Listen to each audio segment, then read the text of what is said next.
Welcome to the show, everyone. I'm Sean Dempsey, and as always, I'm joined by the inimitable Oliver Hart. Now, Oliver, today's episode is, well, this is a bit self-serving, I suppose, but what the hell? It's my podcast, isn't it? We are diving into a story I wrote. Indeed it is, Sean.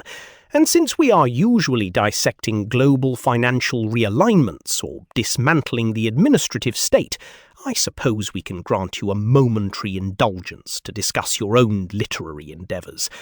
Though I must say, when I opened your book to page 97, I wasn't expecting a coastal Maine landscape. Let's set the stage, shall we? Let's do it. I'll read the opening. 7-year-old Anna was sneaking on her tiptoes to avoid the cottage flooring from creaking as she slipped out into the frosty air of the front porch. She was up remarkably early, startled awake by dark dreams she couldn't fully remember.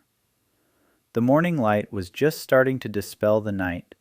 Anna wanted to see the waves and hear the thunder. It was storming, and the water surged violently and beat the rocks. As she slid open the storm door to the covered front porch, she saw her grandfather, seated in his favorite chair, staring into the sea. 7-year-old Anna. There is an immediate vulnerability there, Sean. The child standing at the edge of something massive, watching the elements collide. And that collision, the water surging violently and beating the rocks, it is not just atmospheric window dressing, is it? It sets up the central philosophical tension of the entire piece. Exactly. The wind and the waves, they represent the ever-shifting, fluid nature of postmodern narratives. They are chaotic, constantly moving, trying to wash everything away. But the rocks are the bedrock. They are the immovable, stubborn nature of objective truth. No matter how hard the storm blows, the rocks remain. A comforting metaphor, but the postmodernist would argue that even rocks erode eventually under enough hydraulic pressure. The water eventually reshapes the coast. But let's look at what actually prompts this conversation on the porch. Because young Anna isn't just up early to watch the weather. She's running away from a storm that started in her classroom. Yes, she's carrying this heavy burden from school. Let's look at what she tells her grandfather on page 99. Oliver, why don't you take this next passage? Right. Okay. So, my friend Lily. We always would play at recess. But then, like a couple of days ago, Mrs. Daniels, she takes me and everyone into a room and told us that Lily isn't Lily anymore. Not really, anyway. She is Luke now. And that we must call her a him. And now she is Luke and not Lily. It was just weird.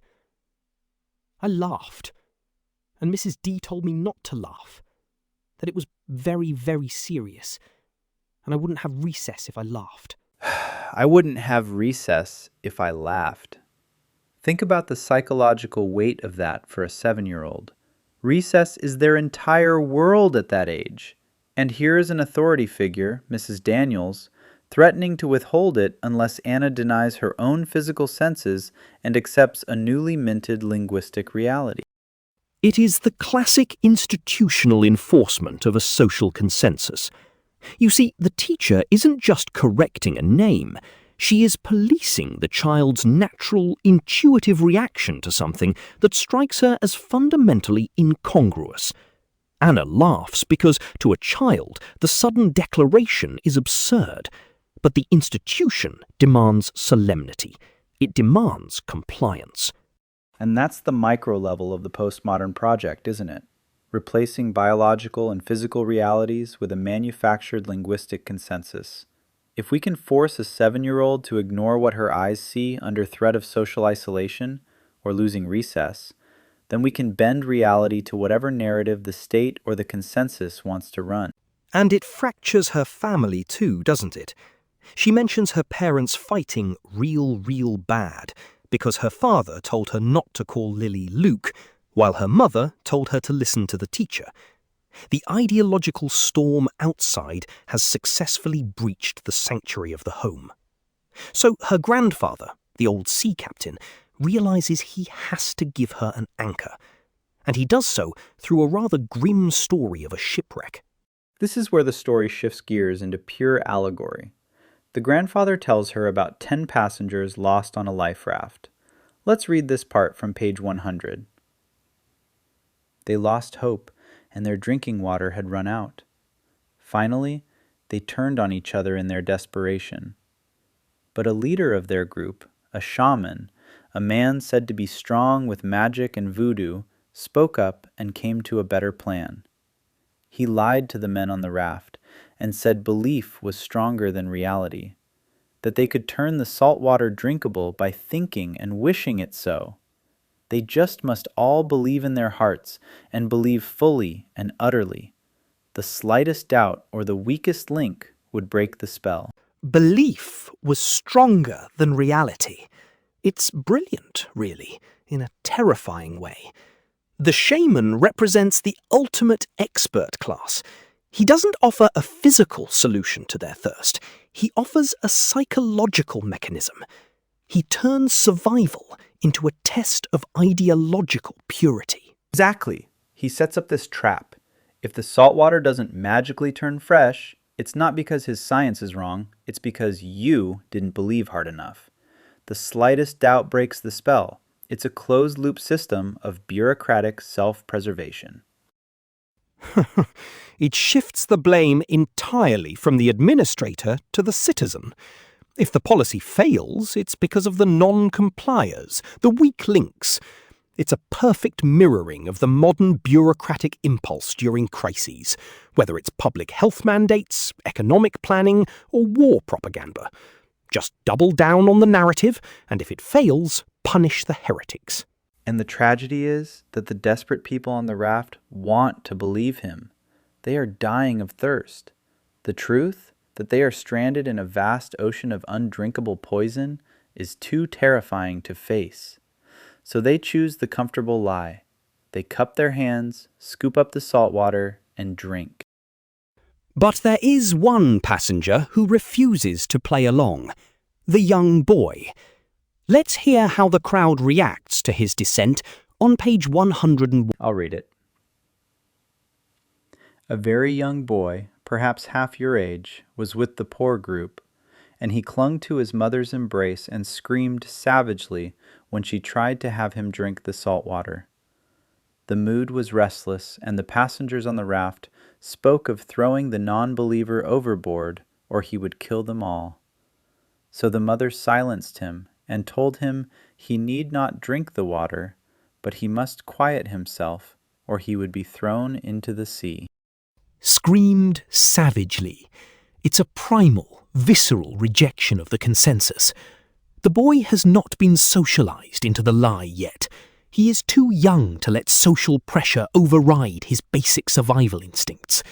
He knows salt water is poison, and he screams to protect himself. But look at the crowd's reaction. They don't just ignore him. They want to throw him overboard. They claim his disbelief will kill them all. Isn't that the most terrifying part of conformism? The crowd's survival depends on unanimous consent to the delusion. The moment someone stands up and says, "Hey, this water is still salty and it's killing us," the illusion threatens to shatter. The dissenters' very existence is an existential threat to the comfort of their shared suicide pact. Yes, they must silence him to validate their own self-destruction. If he is right, then they are actively poisoning themselves, which is too horrific to contemplate. So the mother, out of a misplaced sense of protection, silences her own child's sanity just to keep the peace. And the outcome of the story is brutal. When the rescue boat finally arrives, there are only 3 survivors. The dying man, who who was already too weak to participate in the frenzy, the young boy who refused the poison, and the shaman. And the shaman, true to form, looks at the dead bodies and says, "What a shame their faith wasn't strong enough." He never takes responsibility. The narrative remains intact, even as the graveyard fills up. It's a heavy story, Oliver, and I have to confess, when I wrote this back in 2024, I was looking at my daughter, Ava, who was 7 at the time, and I felt this overwhelming urge to give her a map, a way to navigate the world we were building for her. It's an incredibly tender motivation for such a stark story. You were writing it as a father trying to protect his child's sanity. And there is a deep connection here to Albert Camus' philosophy of the absurd. Camus' Sisyphus must roll the rock up the hill, knowing it will roll back down. But the folly, Camus argued, is trying to force the universe to fit our human ideologies. The shaman tries to force the ocean to be fresh water through sheer willpower and social pressure. That is the ultimate absurd folly. Exactly. We can't control the storm, and we can't force the ocean to be what it isn't, but we can control how we respond. Let's read the conclusion of the grandfather's advice on page 104, because this is where the metamodern synthesis really lands. Please, do the honors, Sean. Love her, child. Love her.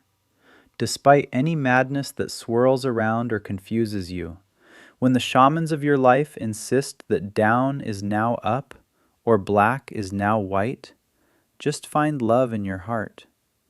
She is your friend. Love is clean water to a thirsty soul. You cannot beat back the sea. You cannot control the wind. But you can control what lives in your heart. Love is clean water to a thirsty soul. That is the turn away from the cynical deconstruction of postmodernism, isn't it? A postmodernist would stop at the shipwreck, leaving us drowning in the irony of the shaman's survival. But the metamodern path acknowledges the tragedy, looks at the ruined landscape, and still insists on the quiet, transcendent reality of love and human connection. Yes, it's saying, look, the world might go mad.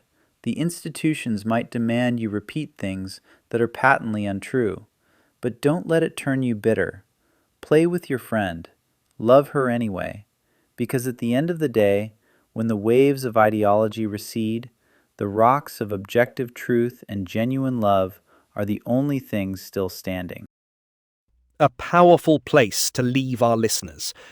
No matter how dark the clouds look on your horizon, remember to trust your eyes, hold on to the truth, and look after one another.